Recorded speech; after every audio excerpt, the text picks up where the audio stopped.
On January 27, 2011, inside a small apartment in San Francisco, a laptop glows late into the night. A young man refreshes a web forum, answers messages, and quietly oversees a marketplace that doesn't officially exist. Every click moves thousands of dollars. Every transaction leaves almost no trace. For nearly 2 years, he has remained invisible. This is the hunt for the mastermind behind Silk Road. When Silk Road first appeared in early 2011, it looked unlike anything the internet had seen before. Hidden behind the Tor network, it could only be reached through specialized software that concealed both users and servers. To outsiders, it simply did not exist. To those who found it, however, Silk Road offered something revolutionary: an online marketplace where buyers and sellers could trade almost anything anonymously. The timing was perfect. Bitcoin was still an obscure digital currency worth only a few dollars. Traditional payment processors required identities and banks. Bitcoin required neither. Combined with Tor, it created an ecosystem that many believed was impossible to police. The marketplace quickly exploded. Thousands of vendors began selling narcotics, forged documents, counterfeit currency, hacking tools, and other illegal goods. Every seller accumulated ratings. Buyers left reviews. Escrow systems reduced fraud. Disputes were settled by administrators. In many ways, Silk Road operated more efficiently than legitimate online retailers. At the center of everything was one mysterious figure. He called himself Dread Pirate Roberts. The name came from the movie The Princess Bride, where multiple people secretly inherited the same identity. It was the perfect disguise. Nobody knew whether Dread Pirate Roberts was one person or many.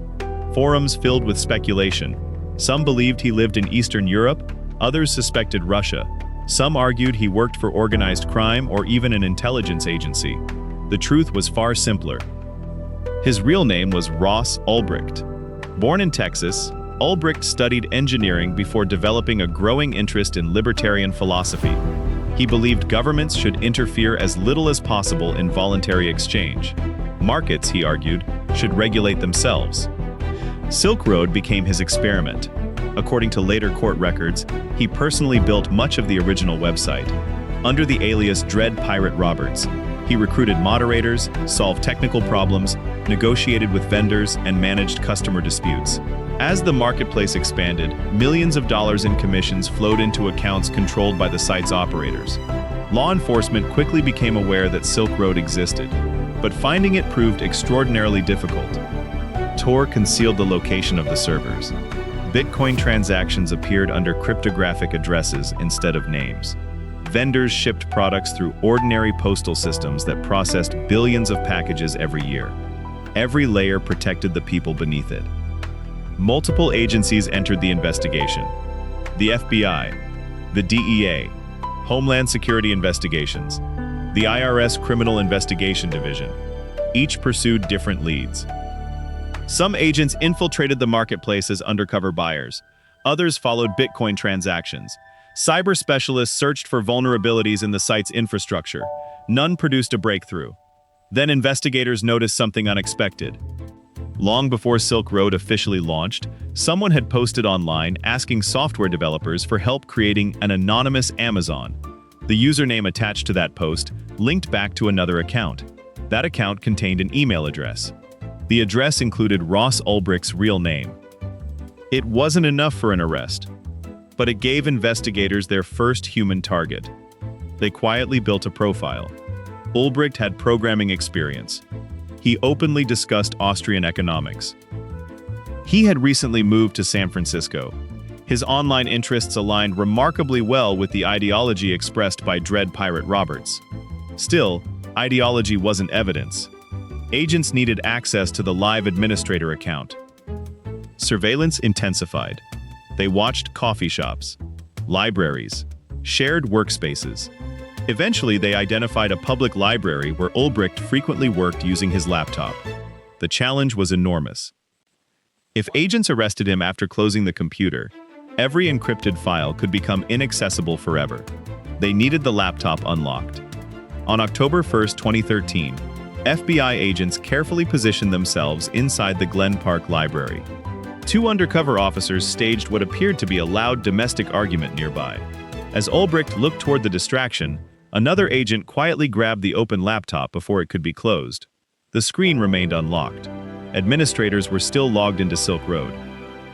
Investigators suddenly had direct access to years of messages, financial records, operational notes, and internal controls. Within hours, Silk Road disappeared from the internet. Authorities seized approximately 144,000 Bitcoin from servers connected to the marketplace. At the time, they were worth around $28 million. Years later, those same coins would be valued in the billions. Ross Ulbricht was convicted in 2015 on multiple federal charges, including narcotics trafficking conspiracy, computer hacking conspiracy, and money laundering conspiracy. He received 2 life sentences plus 40 years without parole. The takedown was celebrated as one of the FBI's greatest cyber investigations. But Silk Road's disappearance solved only part of the problem. Within weeks, copycat marketplaces appeared across the dark web. New administrators adopted stronger security. Cryptocurrency technology evolved. Privacy tools became even more sophisticated. The hunt for one marketplace had ended. The race between anonymity and law enforcement had only entered its next chapter. And somewhere behind another hidden address, another marketplace was already coming online. The story of Silk Road is often told as a battle between criminals and law enforcement. But underneath the arrests, the courtroom arguments, and the headlines lies a much broader question. What happens when technology evolves faster than the systems built to regulate it? Every major innovation carries a promise. The internet promised open communication. Encryption promised privacy. Cryptocurrency promised financial independence. None of those ideas are inherently dangerous. In fact, millions of people use them every day for legitimate reasons. The challenge begins when the very same tools that protect ordinary people can also shield those who intend to break the law. Ross Ulbricht believed he was creating a free market beyond government control. The investigators believed they were stopping a criminal enterprise that enabled real harm. Both sides relied on technology. Both adapted constantly. And both forced society to confront a question that still has no simple answer. The takedown of Silk Road didn't end anonymous marketplaces. It accelerated their evolution. Every new security measure inspired a new investigative technique.